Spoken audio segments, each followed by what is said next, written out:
మంత్రి పొంగులేటి శ్రీనివాసరెడ్డి విస్తృతంగా పర్యటించారు. తల్లాడ మండలం గొల్లగూడెం, తెలగవరం, కేశవాపురం గ్రామాల్లో ఎమ్మెల్యే మట్ట రాగమయ్యతో కలిసి పర్యటించారు. ఈ సందర్భంగా కేశవాపురం గ్రామంలో శ్రీ రేణుకెల్లమ్మ తల్లి దేవాలయం 8వ వార్షికోత్సవ వేడుకల్లో పాల్గొన్నారు.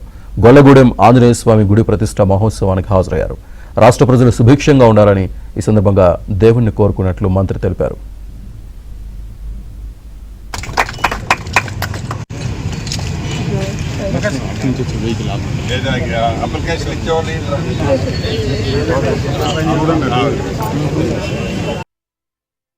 మీ దీవెనలతో ఉన్న ఈ ప్రజాప్రభుత్వం గౌరవ ముఖ్యమంత్రి రేవంత్ రెడ్డి గారి నాయకత్వంలో అభివృద్ధి సంక్షేమాన్ని రెండు కళ్ళలా ప్రతి పేదవాడికి ఇబ్బంది కలగకుండా ఈ ప్రభుత్వం ఈనాడు పనిచేస్తున్న సంగతి మీకు తెలిసిందే. ఇదే 15,000 కోట్లే కాదు, ఇంకా అనేక అవసరాలు ఈ కొత్త మున్సిపాలిటీకి అవసరం ఉంది.